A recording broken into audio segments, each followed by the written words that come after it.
الله أكبر الله أكبر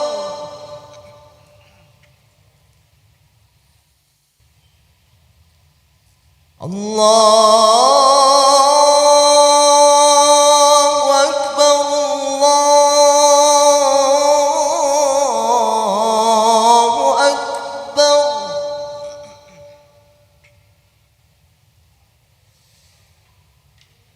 أشهد أن لا إله إلا الله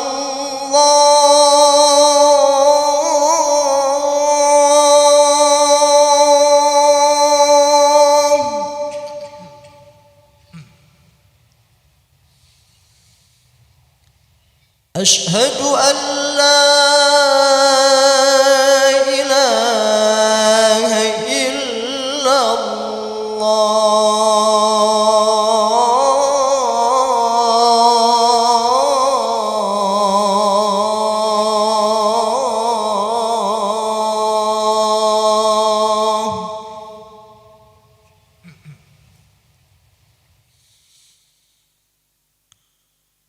أشهد أن محمدًا رسول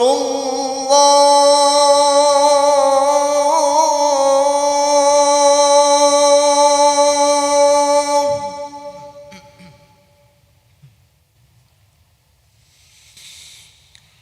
أشهد أن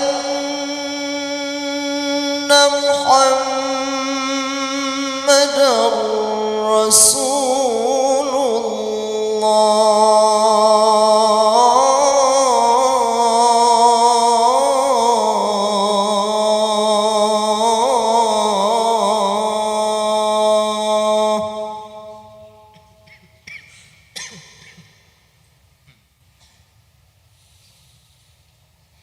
حي على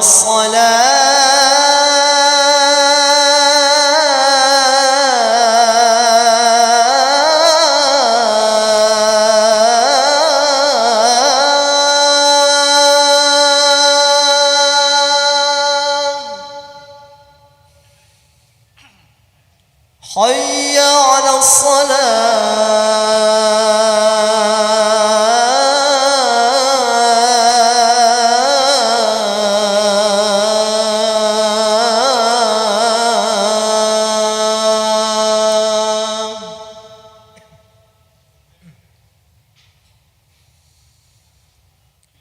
حي على الفلاح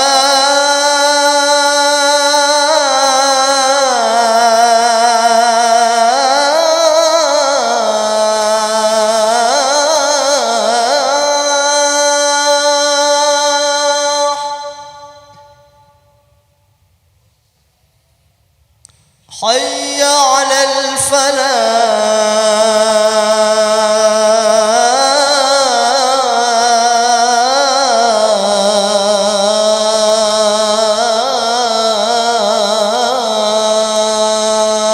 الفلاح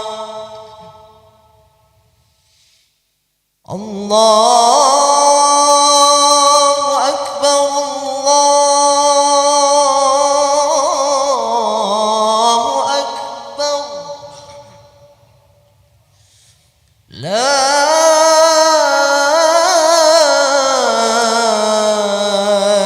إله إلا الله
الله أكبر الله أكبر أشهد أن لا إله إلا الله أشهد أن محمدا رسول الله حي على الصلاة حي على الفلاح قد قامت الصلاة قد قامت الصلاة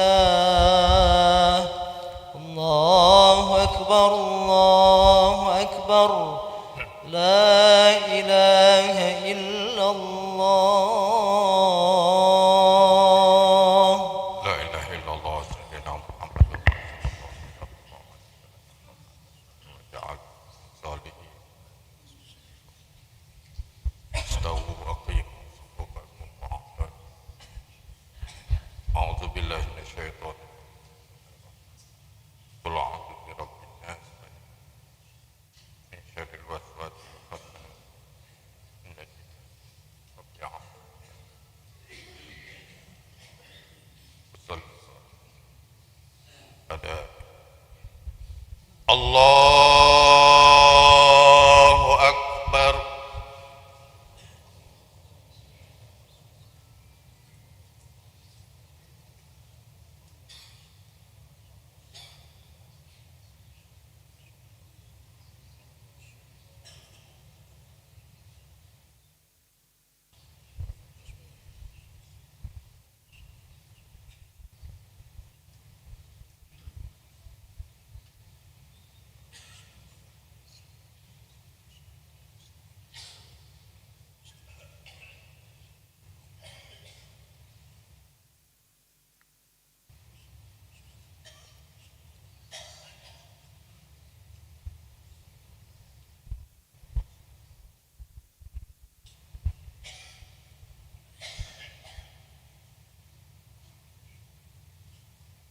الله أكبر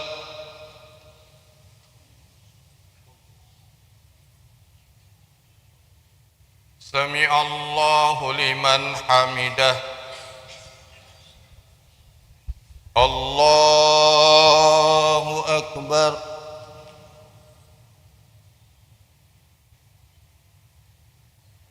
الله أكبر الله أكبر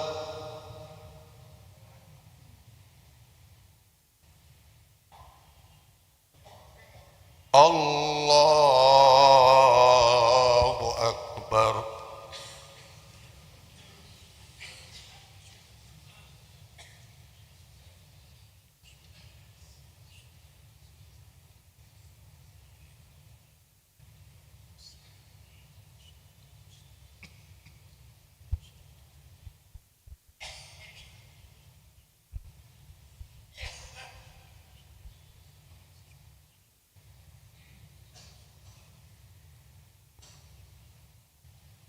الله أكبر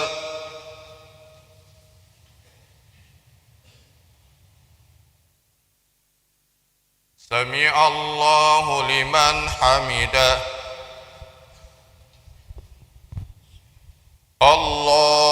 الله أكبر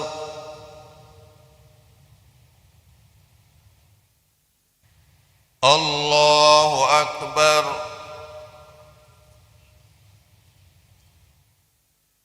الله أكبر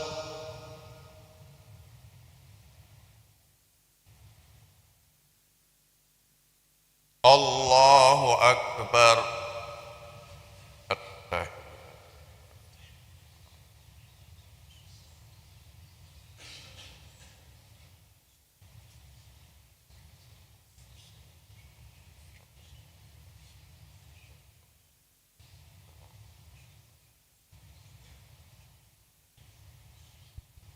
الله أكبر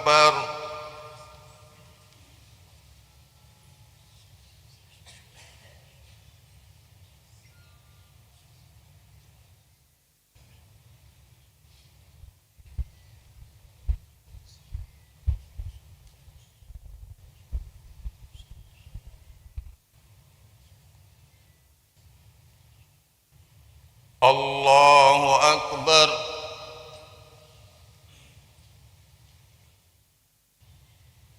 سمع الله لمن حمده الله أكبر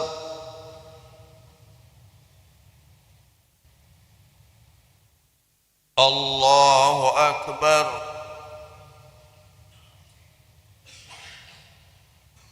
الله أكبر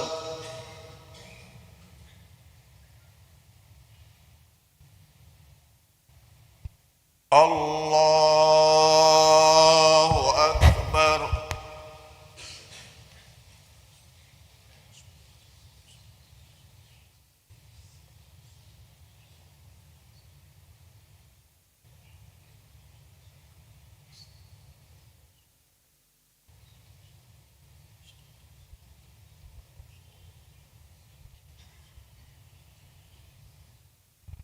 الله أكبر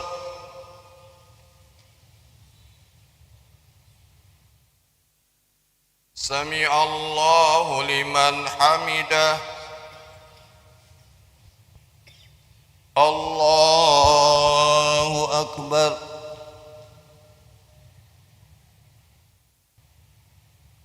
الله أكبر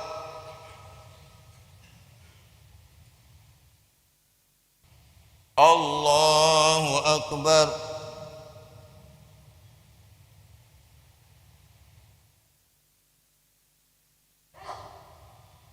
الله أكبر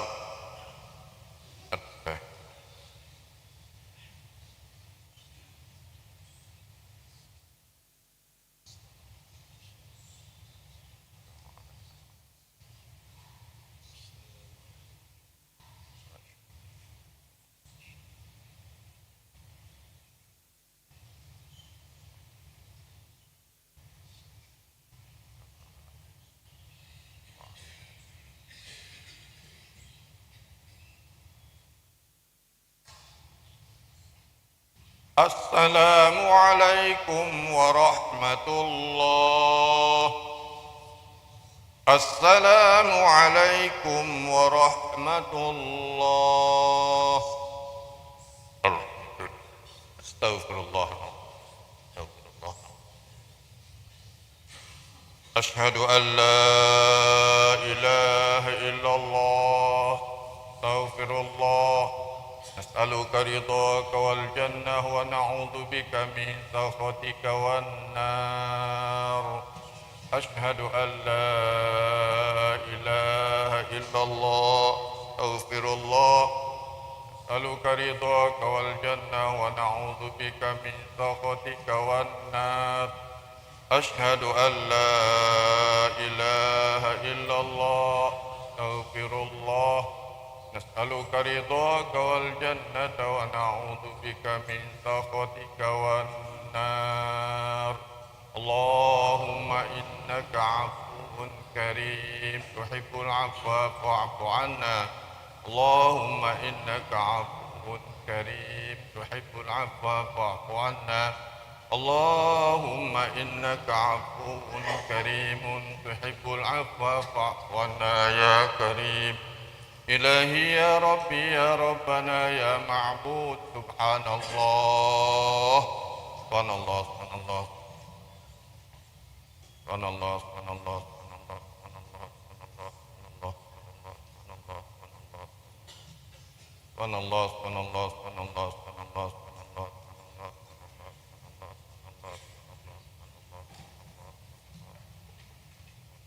سبحان الله سبحان الله العظيم وبحمده الكريم دائما أبدا الحمد لله الحمد لله الحمد لله الحمد لله الحمد لله الحمد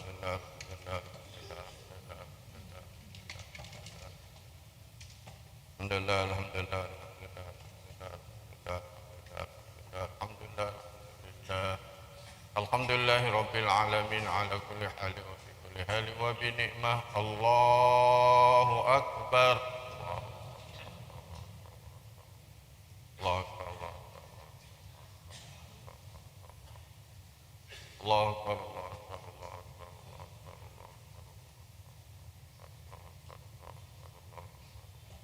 الله أكبر الله أكبر الله أكبر كبيرا والحمد لله كثيرا وسبحان الله بكرة وأصيلا لا إله إلا الله وحده لا شريك له له الملك وله الحمد يحيي ويميت وهو على كل شيء قدير ولا حول ولا قوة إلا بالله العلي العظيم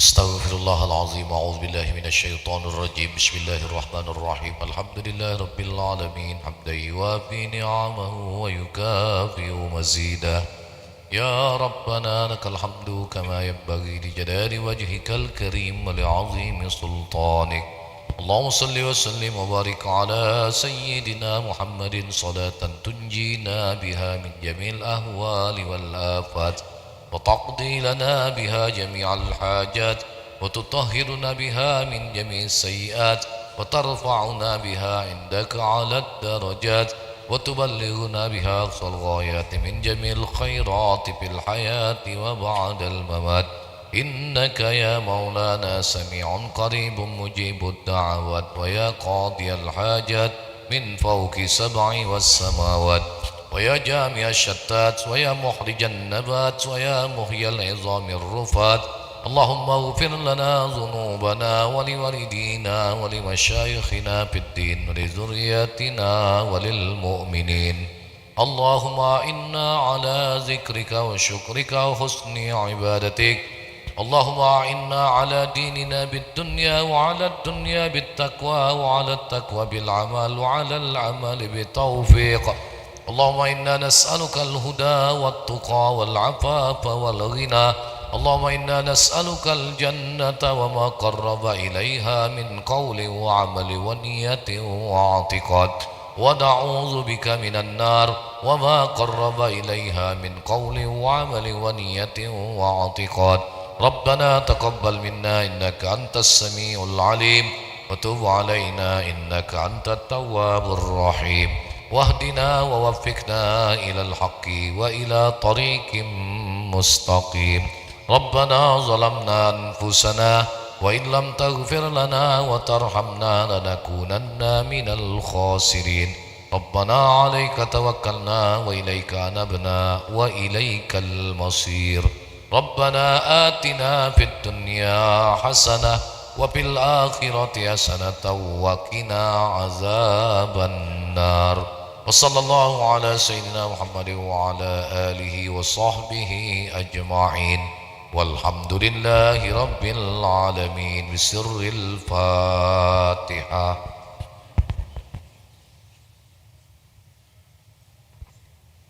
صراط الذين أنعمت عليهم غير المغضوب عليهم ولا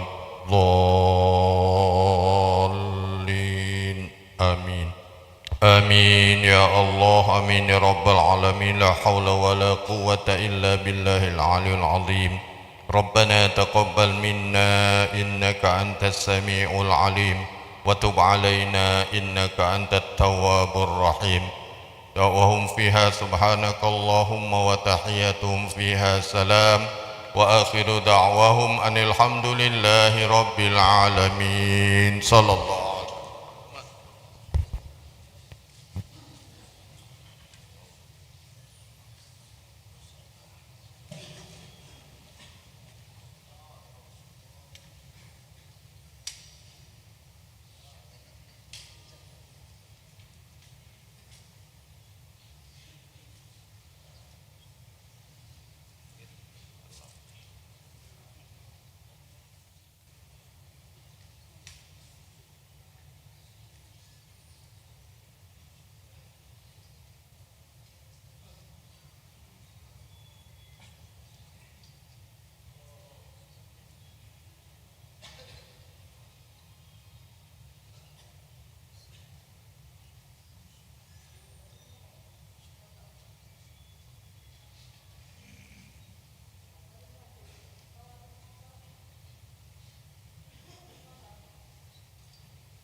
Assalamualaikum warahmatullahi wabarakatuh. Bismillahirrahmanirrahim. Alhamdulillahirabbil alamin wassalatu wassalamu ala asyrafil anbiya'i wal mursalin sayyidina wa maulana Muhammadin wa ala alihi wa sahbihi ajmain. Hadirin para jamaah sekalian yang dirahmati oleh Allah dan juga para live streaming pemirsa YMA TV dan juga TPRI Sumatera Selatan yang dirahmati oleh Allah Subhanahu wa taala. Alhamdulillah, segala puji bagi Allah yang telah memberikan kita nikmat kesehatan dan kesempatan sehingga kita bisa berkumpul di masjid ini untuk mendengarkan ceramah agama. Selanjutnya, salawat seiring salam senantiasa kita curahkan kepada junjungan kita Nabi besar, Nabi agung, Nabi Muhammad sallallahu alaihi wasallam. Allahumma shalli wa sallim wa barik alaihi. Alhamdulillah, pada hari ini Kamis 28 Maret 2024 atau bertepatan dengan 17 Ramadan 1445 Hijriah telah hadir bersama kita Al-Mukarram Al-Ustadz Haji Abdul Majid Dahlan yang akan menyampaikan ceramahnya dengan tema istiqomah dan penghalangnya. Sebelum memulai acara kita pada siang hari ini, ada baiknya kita mulai dengan membaca umul kitab surah Al-Fatihah. Ala hadhihi niyah wa ala kulli niyatin salihah wa ila hadratin Nabi Mustafa Muhammadin sallallahu alaihi wasallam. Al-Fatihah.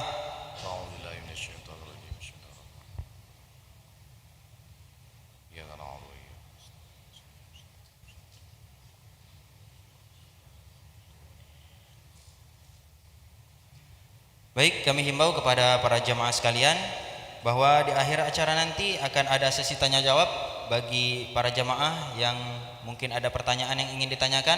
Kami persilahkan mengangkat tangannya dan menuju ke tempat yang telah kami sediakan. Baik, selanjutnya marilah sama-sama kita dengarkan ceramah agama yang akan disampaikan oleh Al-Ustadz Al-Mukarram Haji Abdul Majid Dahlan. Kepada beliau kami persilahkan. Shallu ala Nabi Muhammad.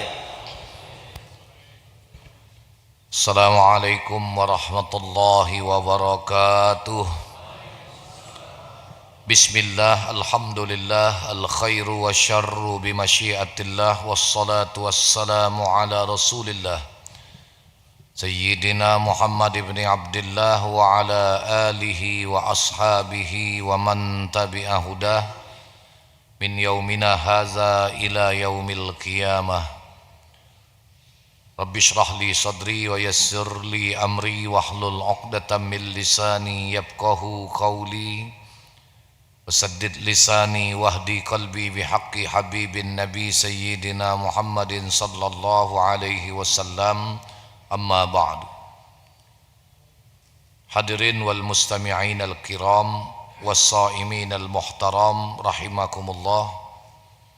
Bersyukur kita kepada Allah Subhanahu wa taala pada siang hari ini di hari yang ke-17 di bulan Ramadan 1445 Hijriah. Kita ditakdirkan oleh Allah Subhanahu wa taala dapat berada di salah satu tempat terbaik di muka bumi, fi baitin min buyutillah, di dalam rumah di antara rumah-rumah Allah Subhanahu wa taala, di dalam Masjid Agung yang kita cintai ini. Dan yang tidak kalah pentingnya, kita sampai saat ini masih dapat melaksanakan amaliyah puasa Ramadan serta duduk hadir di majlis ilmu pengetahuan. Mudah-mudahan kehadiran dan kesyukuran kita pada saat ini akan dicatat sebagai ibadah dan menjadi amal soleh kita di hadapan Allah Subhanahu wa taala.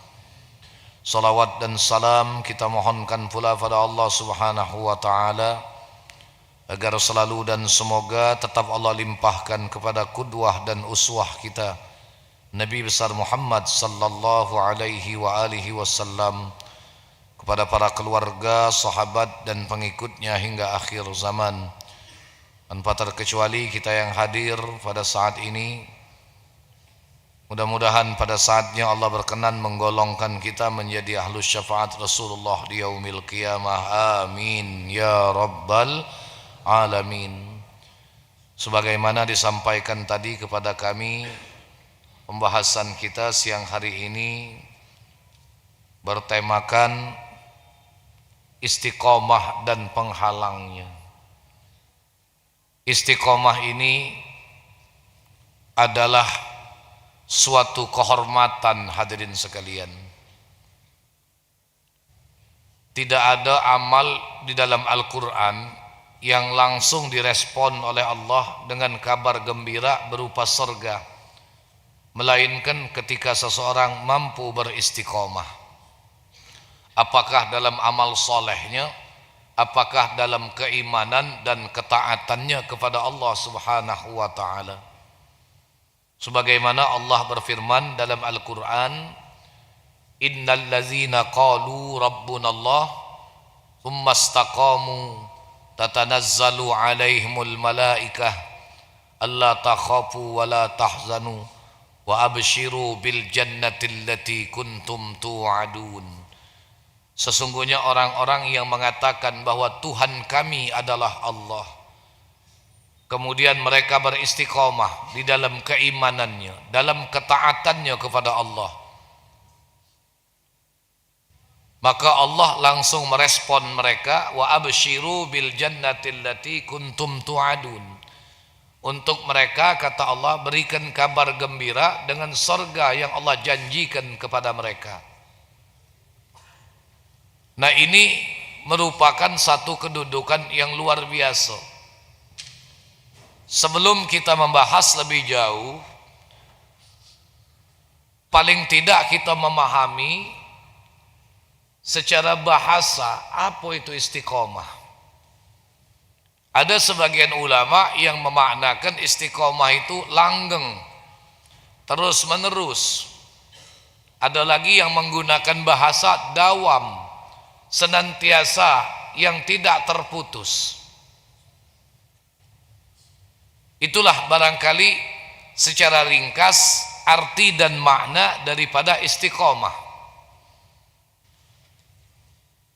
Ketika seseorang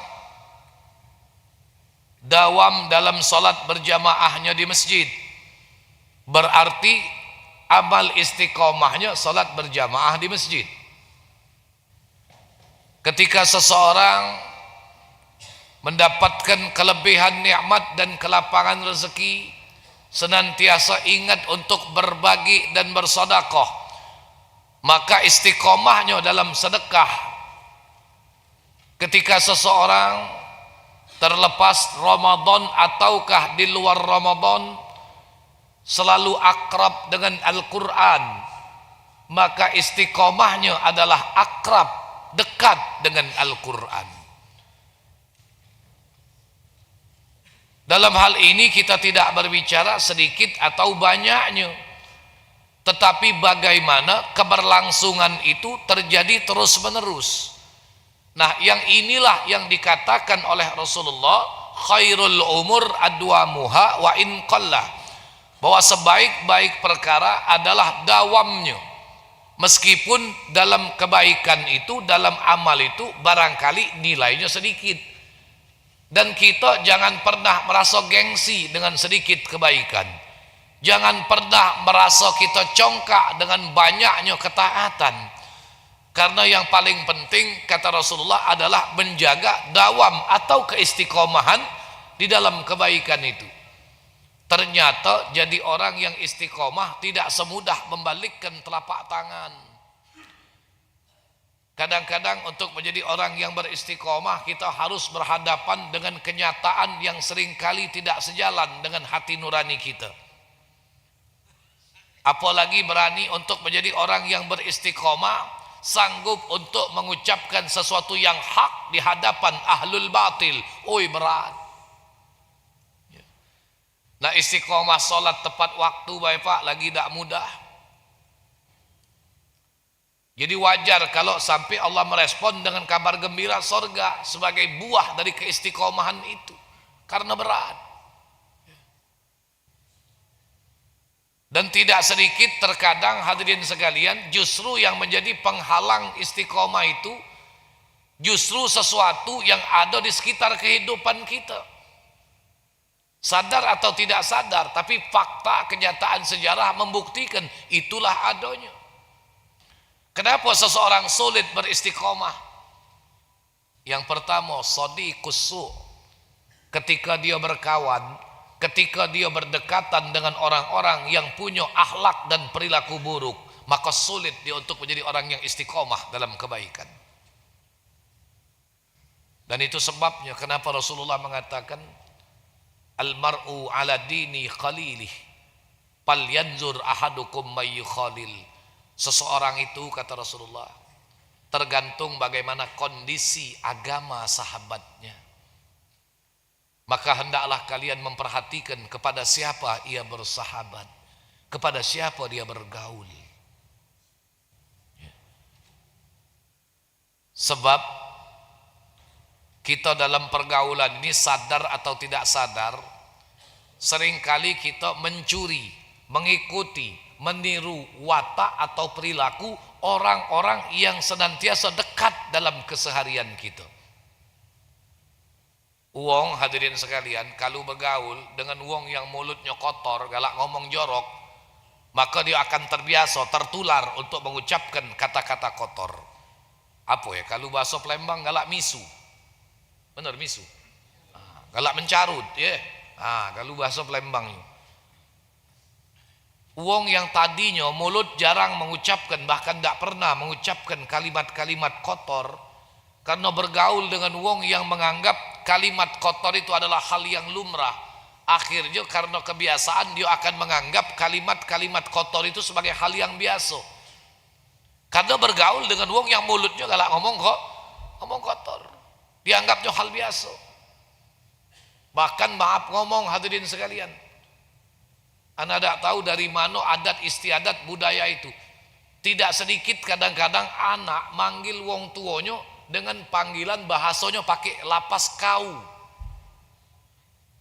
Karena ini sudah mereka anggap hal yang biasa. Nak kemana bak kau bak? Ada tak ngomong mak itu? Pernah tak kita ketemu? Nah, oi mak hari hujan mak, nak kemana mak kau mak? Emaknya di kau kayaknya. Bapak di kau. Oh, kalau ukuran kita pak berdempang, jangan macam-macam. Kurang ajar itu namanya. Tapi karena menurut mereka itu sebagai suatu kebiasaan, padahal itu kasar pak. Pernah tak ketemu yang itu? Nyawab, oh kamu ngapa? Puasa kalau cak lesu dia nak jawab. Aku ceramah lagi semangat, kamu yang dengar cak lesu dia. Pokoknya siang ini fokus kalian dengar ceramah dulu, kaget mikir ke bukon tuh kaget. Ya. Nah ini akibat terlalu sadiqusu, ketika dia berkawan, berdekatan dengan orang-orang yang punya perilaku jahat. Maka itu tidak salah kalau sampai Rasulullah membuat tamsil perumpamaan, kalau kita berdekatan dengan wong yang baik itu tidak bedanya duduk dekat wong jual minyak wangi, betul? Benar kan? Nah, paling tidak kedapatan bau wanginya, walaupun tidak beli minyak wangi, cuma menmarak terus jadi lokak gratis, itu namanya faiza la tashtahi pallanta. Kalau kau lah tak katik rasa malu lagi, lantaklah, terserah. Nih, amun nak jadi lokak gratis minta colet terus, malu sekali-sekali, beli ya dah. Nah, jadi kalau nak minta cap jadi wong baik terus, malu pak kalau kita tidak pernah berbuat baik. Hidup ini hadirin sekalian, memang kita ini tidak perlu mengaku wong baik. Yang paling penting, paling perlu itu bagaimana kita berusaha berbuat baik. Itu yang paling penting ya. Sebab manusia ini kadang-kadang baiknya ada yang musiman, ada yang baiknya harian. Kalau ada rezeki pokoknya dia berbuat baik. Ada yang berbuat baiknya mingguan pak, nunggu hari Jumat. Kalau celengan masjid liwat, kalau celengan masjid tak liwat, dia yang liwat. Itu namanya berbuat baiknya mingguan. Ada juga yang berbuat baiknya tahunan, zakat oleh wajib. Kalau tak berzakat takut berdosa. Ya tak? Nah ada juga yang berbuat baiknya 5 tahun sekali, waktu nak nyalon. Jadi berbuat baiknya 5 tahun Kalian ada katik ngomong ke siapa-siapa, tidak. Nengok contoh yang bertempelan pinggir jalan tuh lah, Pak. Ya, nih. Jadi yang paling penting kita ini bagaimana hidup itu berbuat baik. Tidak perlu menepuk dada mengaku diri kita orang baik. Tidak perlu. Ya. Baik dengan idak manusia tuh Pak kaget, jingok waktu dia mati. Kalau lagi masih hidup, apa dia yang tidak pacak Pak, dibuat skenario, pacak kalau. Hitungan pacak berubah, kabar berita pacak berubah, cerita pacak kalau. Cuma malaikat Israel itulah yang tak pacak diakali. Betul? Nah, ngaku kamu. Ya. Jadi nak tahu manusia itu baik, kaget waktu dia mati. Dengarlah komentar wong yang hidup. Maka dalam syair bahasa Arab dikatakan innamal mar'u hadisun ba'dahu fakun hadisan hasanan liman wa'a. Bahwasanya seseorang itu akan menjadi cerita orang yang hidup sesudah dia. Maka jadilah engkau bahan cerita yang baik bagi orang-orang yang mendengarnya. Jadi kita ni waktu mati kaget Pak, nah dengarlah cerita wong yang masih hidup. Kalau wong yang hidup ngatakan kita baik, berarti memang baik. Tapi kalau wong hidup ngomongnya, ai Ustaz, rasanya Pak Ustaz, sejak beliau dah katik lagi ni, kehilangan nian kami Pak Ustaz. Belum ada gentinya almarhum tu Pak Ustaz. Nah ini berarti dalam diri manusia itu ada potensi kebaikan yang tidak terdapat pada orang lain. Tapi begitu dia mati, uji wong kampung, untung nian Pak Ustaz, dia gancang mati. Pendak tu kalau dia masih hidup, saro kami sekampung, al-bala. Bala itu jangan macam-macam, ya. Nah, mati dak urung ida, pasti jadi itulah. Enggak. Mati dak nunggu sakit, tidak nunggu tua. Jadi berfikirlah kita yang hidup di dunia ini, hadirin sekalian. Yang dengar di YouTube, mati. Yang dengar di masjid, mati. Yang di dalam masjid, mati. Yang di luar masjid, mati. Yang berkelakar sambil dengar ceramah, mati. Yang sambil mecet HP, mati juga. Bapak-bapak mati, ibu-ibu mati, aku juga mati. Tapi barangkali sesudah kamu galau-galau, barangkali. Ya. Nah, ini mati kan tak nunggu. Mana ada cerita urusan mati. Jadi yang pertama yang menjadi penghalang manusia istiqomah itu hadirin sekalian, sadiqusu. Maka perhatikan kepada siapa kita berkawan, kepada siapa kita bersahabat. Kita di zaman sekarang, Masya Allah ya, manusia bangga banyak kawan di media sosial, Instagramnya ribuan followernya, ya. Banyak kawan di grup WhatsApp, banyak kawan di Facebook. Wah, jadi kebanggaan. Tapi dia tidak punya kawan sejati yang bakal mengajak dia ke jalan Allah Subhanahu wa taala. Sedih kita, Pak. Inilah fenomena kita hidup di tengah gemuruh media sosial yang begitu hebat saat ini. Di mana manusia bangga banyak kawan di media sosial, tapi tidak punya kawan sejati yang bakal mengajak dia kepada Allah Subhanahu wa taala. Maka carilah kawan-kawan, sahabat yang bisa mengingatkan kita, yang dengannya dia bisa mengoreksi kita ikhlas dengan ketulusan karena Allah Subhanahu wa taala. Bukan kawan yang menjatuhkan, apalagi untuk mengorek, mencari keaiban dan kekurangan sahabatnya. Zaman sekarang banyak kawan luar biasa, tapi kadang-kadang sedikit yang mampu mengingatkan kita dengan nasihat-nasihat agama. Ini yang sedih. Inilah fenomena zaman sekarang, Pak. Manusia dengan HP dan media sosialnya kadang-kadang tidak mampu beristiqomah untuk menjadi orang yang tepat waktu. Dulu, Pak, kita kilas balik 30 tahun yang lalu, kita tidak punya HP, Pak, dulu. Benar? Tapi kok kenapa kita jadi manusia mampu jadi orang yang tepat waktu? Kita tidak ingkar janji. Kita tak punya HP. Ya. HP itu baru muncul kisaran tahun 93-94. Itu pun harga kartunya jutaan, Pak. Besar-besar, pecah batu bata, nak mabit anjing gilo itu HP-nya. Iyo, no. Besar HP-nya. Dulu kita tak punya HP, kita mampu jadi orang tepat waktu ketika berjanji. Sekarang punya HP dua-dua tapi berjanji ingkar terus. Tidak tepat waktu. Inilah fenomena di zaman sekarang. Dulu kita mampu jadi manusia yang disiplin, Pak. Ya, dengan waktu. Zaman sekarang pakai jam tangan petentang merek mahal tapi jadi manusia tidak disiplin waktu. Betul kira-kira? Nah, nih, maka carilah kawan yang bisa mendekatkan kita, mengajak kita ke jalan agama, yang bisa mendekatkan kita kepada Allah Subhanahu wa ta'ala. Tapi sebaliknya ketika kita berkawan dengan orang-orang yang berperilaku jahat, pada dirinya tidak terdapat cerminan-cerminan kebaikan menurut sudut pandang agama, maka berhati-hatilah berkawan dengan orang-orang seperti itu. Karena ini bisa menjadi penghalang kita. Kita nak majelis ya ajaknya berjalan.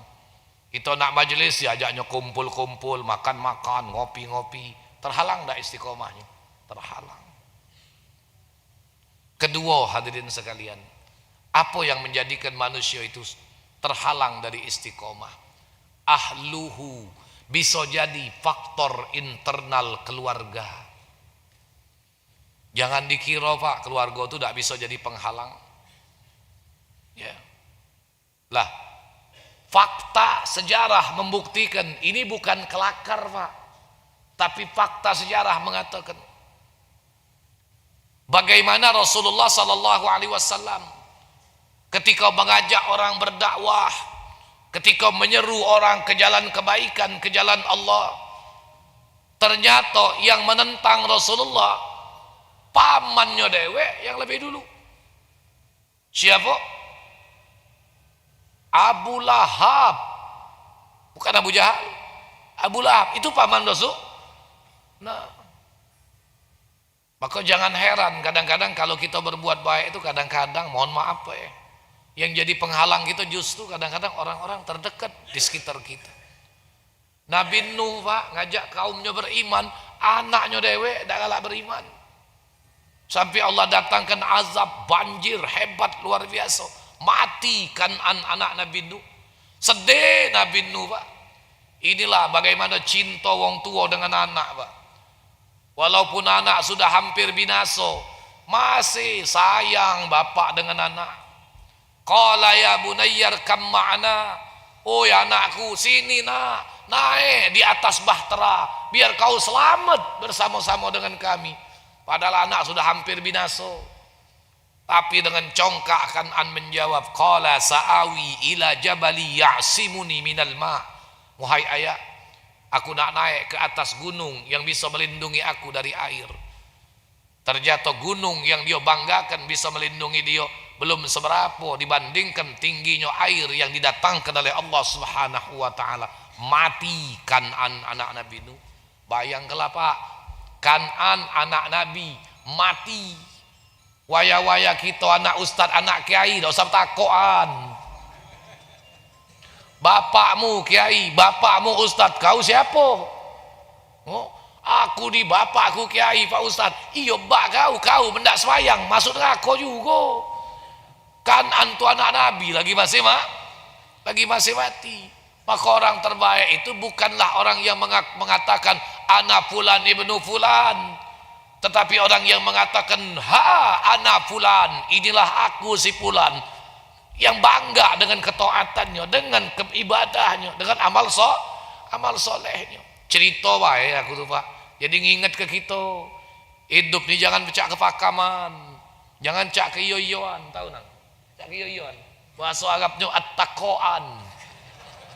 Ya, nih apa dia nak kita bangga ke pucuk dunia ini, Pak? Pangkat sudah lau, paling-paling 2 periode selesai. Tinggal mempertanggungjawab kedua periode itu di hadapan Allah. Harta ada masanya nanti bukan lagi jadi milik kita. Ya tak? Maka nikmatilah ketika kita pacak beribadah, nikmati. Usahakan istiqomah untuk bisa beribadah. Entah anak pernah tak cerita di majlis di sini, ya. Bagaimana ada seorang ibu curhat, Pak. Kepengen nak istiqomah. Aku ni Pak Ustaz, dari anak masih kecil-kecil. Laku niat ke nian, kaget kalau anak aku lah besar-besar. Aku nak istiqomah, hadir di mana masjid, di mana pengajian. Nak aku habis ke Ustaz, sisa umur hari tua aku untuk istiqomah, duduk di majlis-majlis Al-Quran, di majlis ilmu.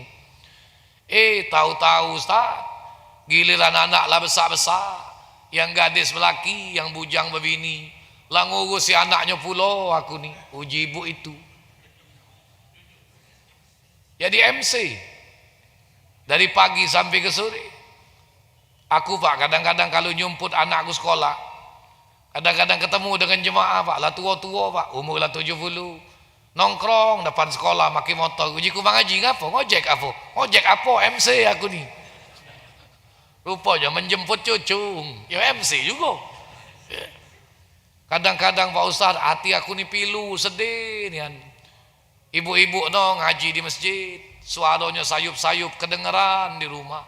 Sementara aku dah baca, melok ngaji. Ngapa? Ngurus cucung. Sejak ngurus cucung ini Ustaz, dulu mandi 4 kali sehari, mak ini hari mandi sekali sehari. Itu pun menjelang maghrib. Pagi-pagi Ustaz 6:30, anak dengan mantu aku nak pergi begawe, lama awak ke cucung, lengkap dengan pampasnya, lengkap dengan susunya. Nak nulak mak mano, cucung Ustaz. Jadi anak dengan menantu lah pergi begawe.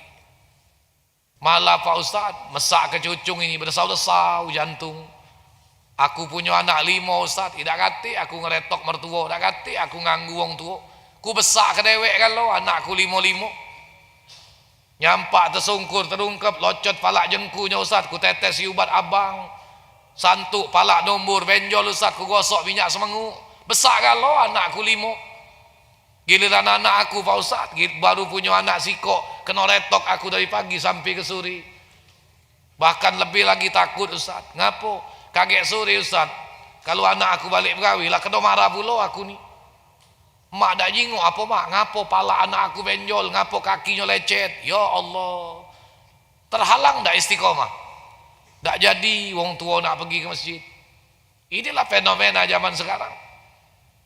Yuk kalau laki begawi lah tanggung jawab laki Pak. Ini bini lah melok begawi pula. Tidak diizin ke begawi, protes sudah itu. Kalau begitu enggak adil dong Pak Ustaz, kalau saya enggak boleh kerja. Percuma dong saya kuliah, gemet tuh lah mulut kau, pintar nian kau ngomong.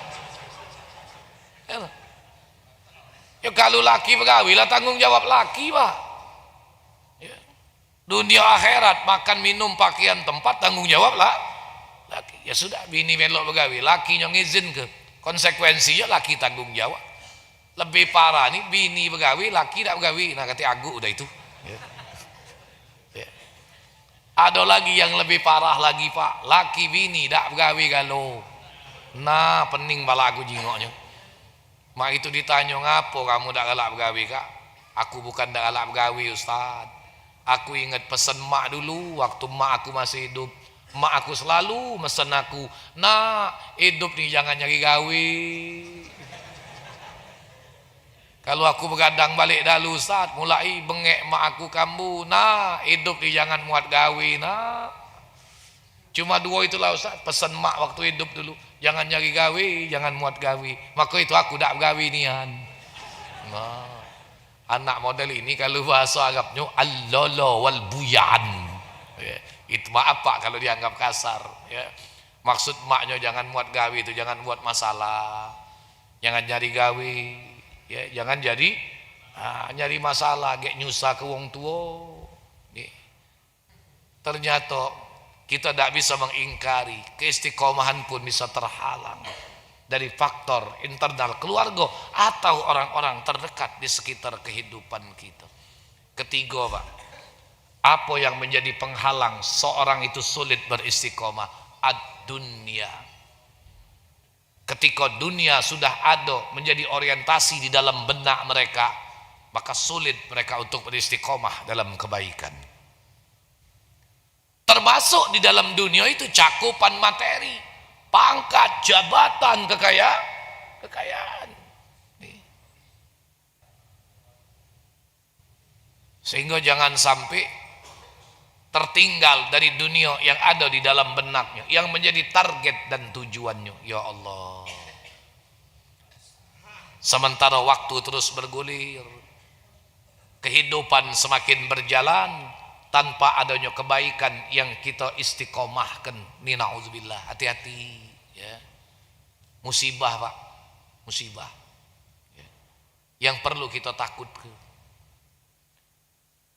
Setiap manusia ini semuanya pernah datang kepadanya musibah, meskipun dengan bentuk yang berganti, meskipun dengan bentuk yang berbeda antara satu dengan yang lain ya.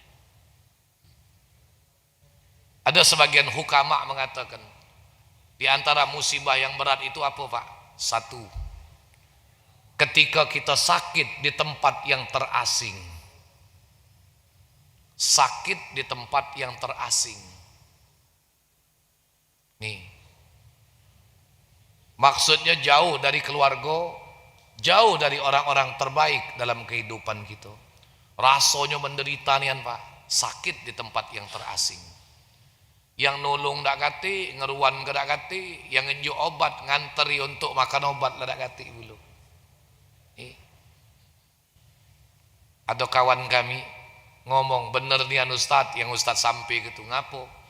Aku ingat waktu di pondok dulu Pak Ustadz katanya. Oh sakit, demam panas Ustaz, badan ini terasa dingin menggigil. Tapi begitu dipegang badan terasa panas. Tak kati kawan yang nak nepak ke, nak ngosok ke, nak mijit ke badan aku, terasa terjatuh memang jauh dari keluarga, dari orang-orang yang kita cintai. Ketika diuji dengan rasa sakit menjadi sesuatu yang berat kita rasakan.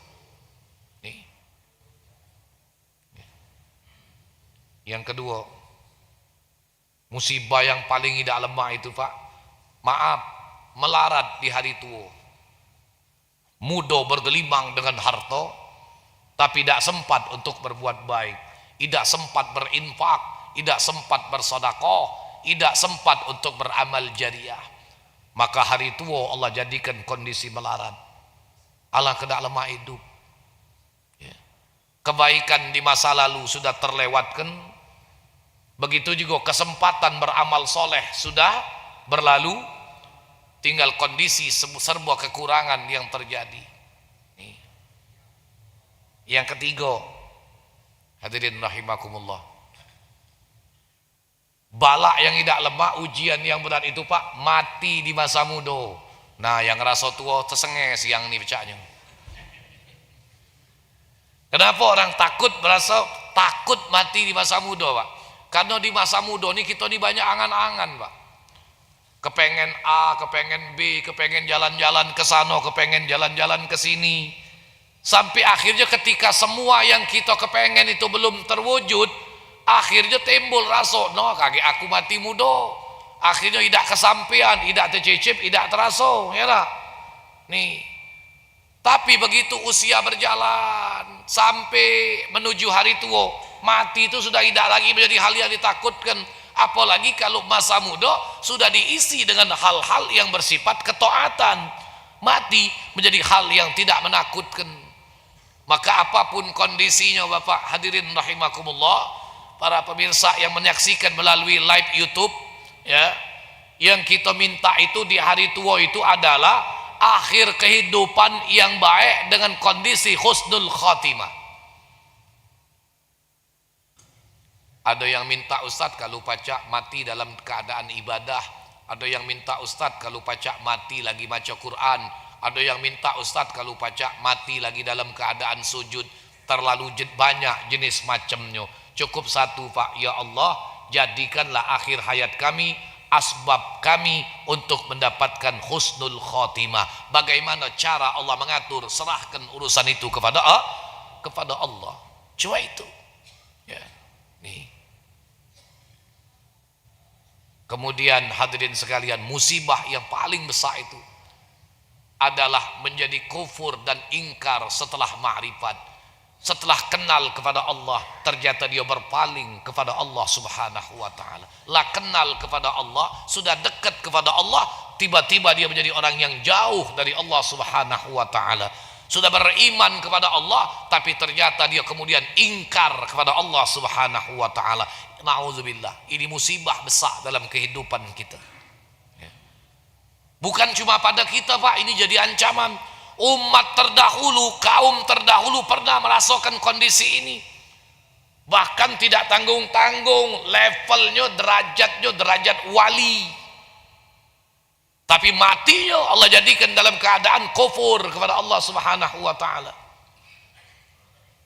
Hadirin rahimakumullah, barangkali kita pernah mendengar bagaimana kisah Bal'an bin Ba'urah yang hidup satu masa dengan Nabi Musa alaihi salam. Hidupnya semasa Pak. Dia mengetahui Ismul A'zam Bal'an bin Ba'urah itu. Apa itu Ismul A'zam?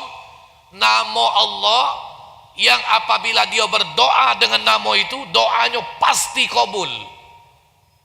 Woi, men kita tahu ini Pak, rami datangi wong rumah kita. Sisip dikit, dah baca tidur, dah baca istirahat lagi. Ini Bal'an bin Ba'urah. Suatu ketika, tak apa-apa aku cerita ya. Ya kamu tu lah menuju kamu stop. Ya. Terus, suatu ketika, Bal'an bin Ba'urah ini punya istri Pak.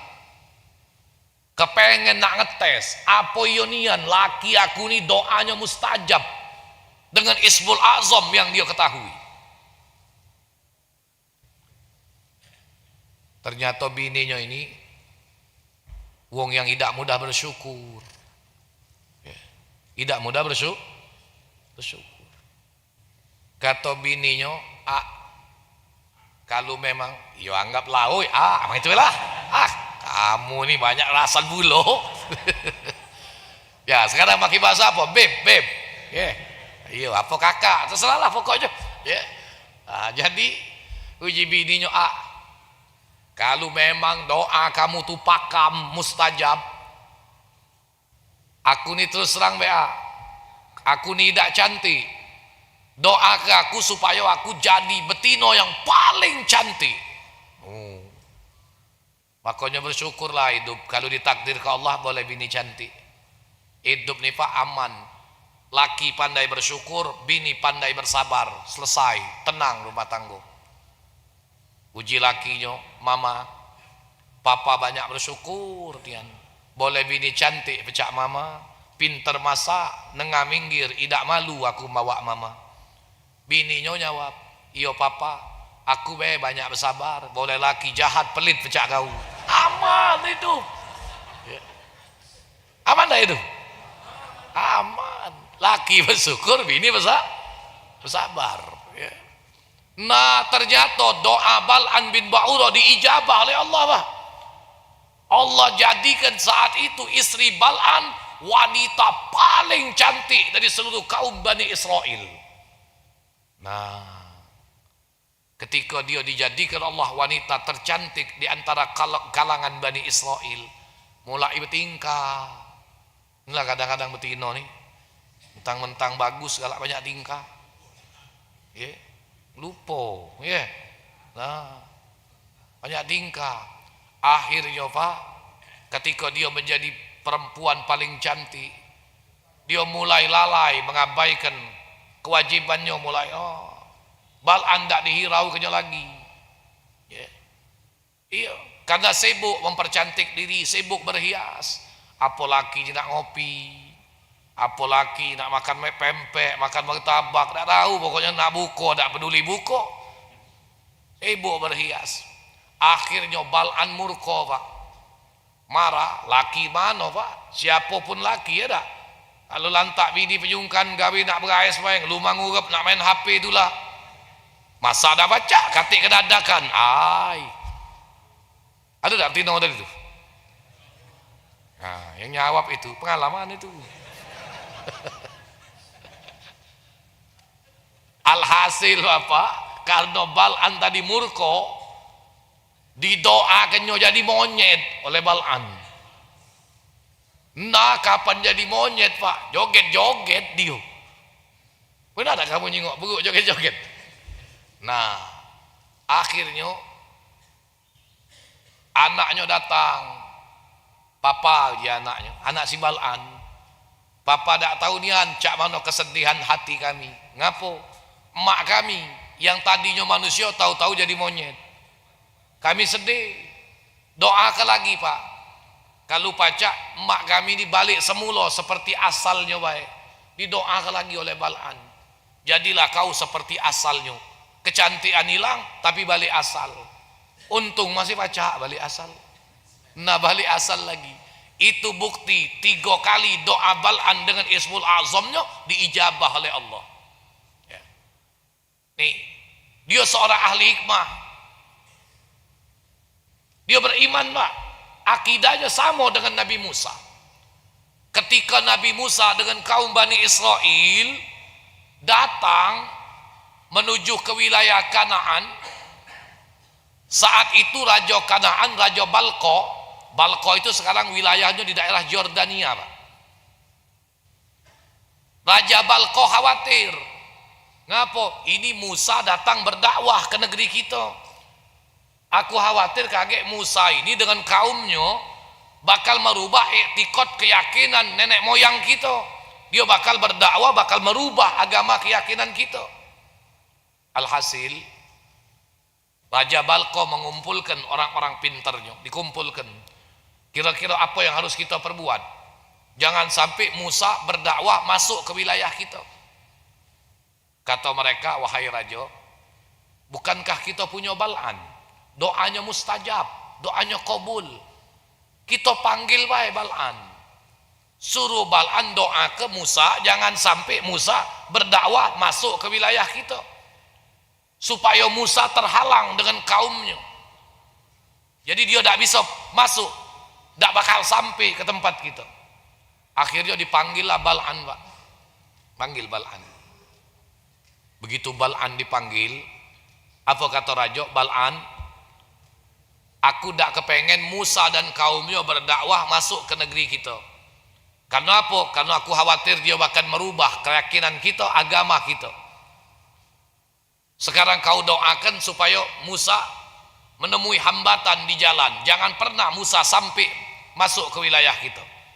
Apa kata Bal'an? Wahai Baginda Raja, akidah aku dengan akidah Musa sama. Rasanya tidak mungkin aku nak mendoakan Nabi Musa untuk mendapatkan kemudaratan. Uji Raja, kalau kau tidak galak nurut, aku unjuk kau 2 pilihan. 1, kalau kau bersedia mendoakan Musa untuk dapat kemudaratan, kau bakal kunjuk wilayah, ku jadi kepimpinan, kunjuk kekuasaan, kunjuk harta, kata Raja. Tapi kalau kau tidak galak, kau bakal kusalib, kusiapkan tiang gantungan, tinggal kau pilih. Nah, melang-melang Pak Bal'an dengar tawaran Raja ni, bakal mati disalib di tiang gantungan, apa lama hidup punya jadi pimpinan bergelimang harta memimpin satu wilayah. Mulai datang ujian ini dengan Bal'an. Akhirnya Bal'an memilih dunia. Sudah Raja, kalau mah itu biar aku naik ke atas bukit agar aku dapat melihat posisi Musa dan kaum Bani Israel. Biarlah ku doakan supaya Musa tersesat, tidak bakal sampai ke tempat kita, masuk ke negeri kita. Bapak hadirin rahimakumullah tahu, begitu Bal'an berdoa 40 tahun Pak, Nabi Musa dan kaum Bani Israel tersesat di padang Bal'an itu, di dataran Kanaan. Tidak mungkin dalam masa 40 tahun Pak, dah kata yang sakit, dah kata yang mati. Muter-muter Nabi Musa tidak pacak keluar dari wilayah dataran padang pasir itu. Kesana tidak ketemu jalan keluar, kesini tidak ketemu jalan keluar. 40 tahun Pak. Sampai akhirnya Nabi Musa bermunajat kepada Allah, ya Allah, apa yang menyebabkan aku dan kaumku sampai tersesat, tak ketemu jalan keluar di tempat ini, ya Allah. Kata Allah, ya Musa, itu disebabkan doa Bal'an untuk kau. Oh, karena doa Bal'an, iyo. Sekarang ya Allah, aku nak berdoa juga, kata Nabi Musa. Giliran aku pula, ya Allah, doa ke Bal'an, kabul ke ya Allah doaku? Apa kata Allah? Berdoalah Musa, doa kau ku kabul ke. Akhirnya Nabi Musa menadahkan tangan, ya Allah, angkatlah ilmu dan hikmah serta iman dari dalam dado Bal'an. Saat itu juga menurut riwayatnya, dari dalam dado Bal'an muncul cahaya yang begitu cepat, melebihi kecepatan kuda yang berlari dengan kencang. Menurut para mufassir, itulah tanda iman Bal'an keluar dari dalam hatinya. Silakan baca surat Al-A'raf ayat 175. Watslu alaihim naba'allazi atainahu ayatina fansalakha minha fa'atba'ahu syaitan fakana minal ghawin. Begitu Allah menggambarkannya. Memang Al-Quran tidak menyebut nama Bal'an, tapi ayat ini domirnya menurut para ahli tafsir, yang dimaksud dalam domir ini adalah Bal'an bin Ba'urah. Bacakan kepada mereka kisah tentang orang yang kami berikan ayat kami, kata Allah. Kemudian dia berpaling dari ayat-ayat kami, sehingga dia diikuti oleh syaitan, dibesek-besekkan oleh syaitan, fakana minal ghawin, sehingga dia termasuk ke dalam golongan orang-orang yang sesat. Matinya Bal'an dalam kondisi tidak beriman. Bal'an yang sedemikian hebatnya pacak mati tidak beriman, apalagi diri kita ini, hadirin sekalian. Iman semangkok anget semangkok dingin. Era di masjid mukmin, metu dari masjid jadi munafik. Di masjid mukmin keluar dari masjid jadi fasik. Lah duduk di masjid lagi kadang-kadang tingkah laku masih nganggu wong banyak. Nih, nak berkelakar keluar, jangan nganggung lagi dengar ceramah. Ya, lah kita kadang-kadang tidak sadar perilaku kita mengganggu orang yang ada di sekitar kita. Nah, inilah di antara hal-hal yang bisa menjadi faktor penghalang kita untuk beristiqomah. Ya, maka itu kita minta kepada Allah Subhanahu wa taala, terlepas sedikit atau banyak ketaatan amal kebaikan itu, yang kita harapkan adalah, ya Allah, Allahumma ja'alna min ahlil istiqomah. Jadikan kami golongan orang-orang yang beristiqomah. Sedikit kebaikan jangan pernah membuat kita minder untuk berbuat, karena kita tidak pernah tahu kebaikan dan ketaatan kita yang mana yang diterima oleh Allah Subhanahu wa taala. Banyak kebaikan dan ketaatan jangan menjadikan kita congkak, sebab kita tidak pernah tahu kebaikan kita yang mana yang bakal kelak menolong kita di hadapan Allah Subhanahu wa taala. Nah, mudah-mudahan sedikit pencerahan ini menjadi manfaat buat kita sekalian. Ada tanya jawab ya? Sebelum ditutup dengan doa, barangkali ada yang nak bertanya, satu atau dua pertanyaan, diaturi bertanya. Alhamdulillah, terima kasih kepada Al-Mukarram Al-Ustadz Haji Abdul Majid Dahlan yang telah menyampaikan ceramah agamanya. Pada para jamaah sekalian, mungkin ada yang ingin bertanya, kami silakan kepada mikrofon yang sudah disediakan dengan menyebutkan nama, asal dan juga pertanyaannya. Ya, silakan Pak, ke mikrofon.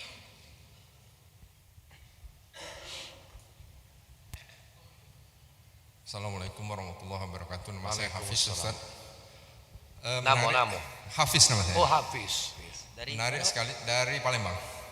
Menarik sekali materi yang Ustaz sampaikan. Di akhir zaman ini kisah Bal'an itu banyak sekali sepertinya. Iya, baik. Iya, apalagi pemilu kemarin, Ustaz. Hah? Apalagi pemilu kemarin. Oh, itu. Tiko yang mohon maaf, yang nama gelarnya Ustaz itu mohon maaf Ustaz, kita jingok dewek di media sosial. Aku cuma nak bertanya Ustaz. Untung nih anak aku udah melo-melo, Pak. Alhamdulillah. Kira-kira Ustaz, bagi kami yang lemah ini, kiat apa yang harus kami amalkan sehingga kami bisa istiqomah di akhir zaman ini? Itu Pak Ustaz. Assalamualaikum warahmatullahi wabarakatuh. Waalaikumsalam warahmatullahi wabarakatuh. Baik, yang persilakan satu penanya lagi. Oke, silakan Pak.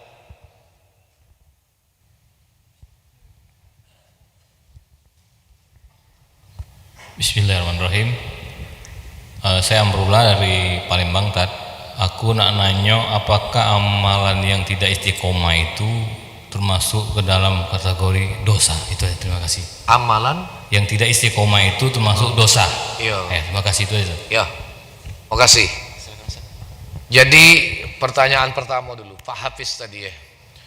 Di akhir zaman ini justru malah semakin banyak hal-hal yang membuat kita terhambat daripada beristiqomah.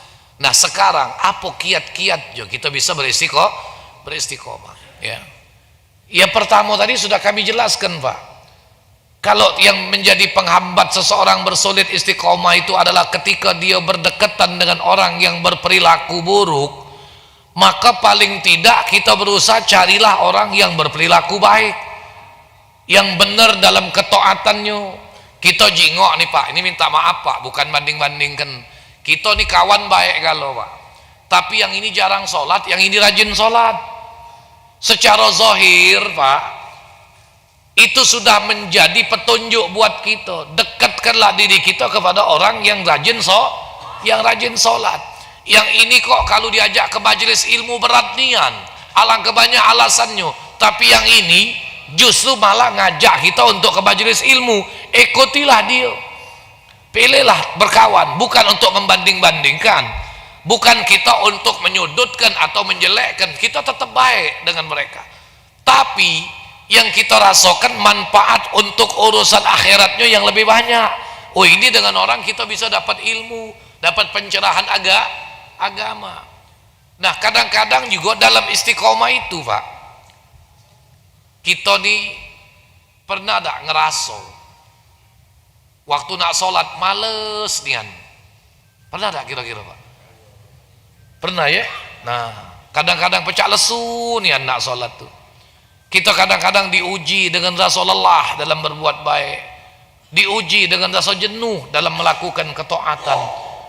Kita rasanya kadang-kadang diuji dengan rasa puas dengan bersedekah. Ayo Ustaz, dekat terus temenian becaknya. Nah itu kan kadang-kadang ujian namanya Pak ya. Nah, itu manusiawi Pak, kondisi seperti itu manusiawi ya, sangat mungkin terjadi karena kita ini manusia. Walaupun semestinya kondisi itu sebaiknya jangan terjadi. Kenapa? Jangan pernah ngerasa males untuk beribadah, jangan pernah ngerasa lelah untuk berbuat baik, jangan pernah merasa puas untuk bersedekah, berbagi. Tapi ketika rasa itu terjadi, inilah menunjukkan kondisi kita dalam keadaan lemah. Bapak punya HP tak? Punya HP? Nah, yang punya HP Pak, kadang-kadang berjalan jauh, kalau dia tidak mawa charger HP, gelisah dia Pak. Nah casan HP tidak mawa dulu, bener kan? Kadang-kadang musafir jauh, power bank tidak bawa, ngerasa gelisah. HP itu Pak, kalau baterainya lemah, ada tanda Pak,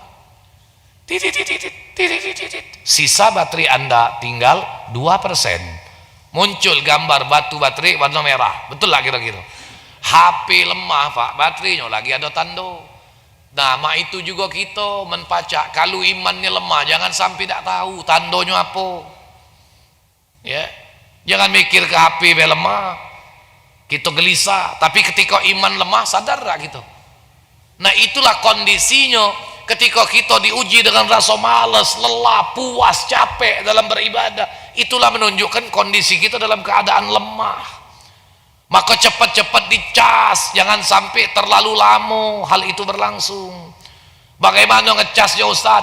Dudukkan diri di majelis-majelis ilmu, datangi para ulama, hadiri majelis mereka. Jangan datangi kiai ada kendak baik, ada rasan baru nak marahi ya, marahi kiai ya. Dudukkan diri kita di majelis-majelis mereka, sebab di situ kita bakal dapat penyemangat, bakal tumbuh motivasi untuk berbuat baik. Inilah yang dimaksud oleh Rasulullah dalam hadis, Pak. Alaikum bil mujalasatil ulama wastima'il kalamil hukama fa innallaha ta'ala yuhyil qalbal mayyit binuril hikmah kama yuhyil ardal maitah bil ma'il matar. Selalulah kau lazimkan duduk di majelis para ulama, mendengarkan kalam para ahli hikmah, nasihat-nasihat Al-Quran, nasihat-nasihat hadis, kisah teladan para aslafunas salihun. Kenapa? Sebab Allah akan menghidupkan hati yang mati, kata Rasulullah, itu dengan cahaya hikmah, sebagaimana Allah menghidupkan bumi yang mati dengan curahan air hujannya. Nah, dengan demikian insya Allah kita bisa beristiqomah, tetap ada penyemangat untuk berbuat baik. Itu jawabannya, Pak, ya. Kemudian yang kedua, ketika kita terputus dari keistiqomahan, apakah kita berdosa? Tidak. Apalagi kalau dia terputus tadi karena memang uzur.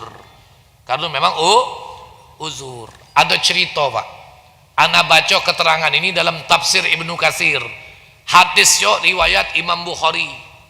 Bagaimana seorang A'rabi itu bahasa Arab. Kalau bahasa kita Badui, wong Arab pegunungan itu nama. Dia ini galak sholat berjamaah sama Rasulullah, duduk di majelis Rasulullah. Badui ini, suatu ketika Badui ini sakit, tidak memungkinkan dia untuk hadir ke masjid. Sementara untuk ke masjid, dia harus mengelilingi 3 gunung batu di Madinah. Gunung batu nian, Pak, ini bukan gunung batu Komering. 3 gunung batu di Madinah itu, Pak, baru sampai untuk menuju sholat berjamaah untuk belok majelis Rasulullah. Akhirnya disampaikan kepada Rasulullah, ya Rasulullah, sesungguhnya Badui yang galak sholat berjamaah dengan kita, yang galak rajin duduk di majelis bersama-sama kita, saat ini dia kepengen nian ya Rasulullah untuk hadir, walakin habasathul marid, tetapi saat ini ya Rasulullah dia tertahan oleh penyakitnya, dia sakit ya Rasulullah. Akhirnya istiqomah tadi terhalang karena sakit. Rasulullah menjawab dalam sebuah hadis, innallaha ta'ala ya'murul malaikata an yaktubalahul hasanat hatta yabra au yamud. Sesungguhnya Allah, kata Rasulullah, memerintahkan malaikat untuk tetap menuliskan pahala kebaikan untuk dia sampai dia sembuh dari sakitnya atau bahkan sampai dia mati. Subhanallah, ini buah keistiqomahan.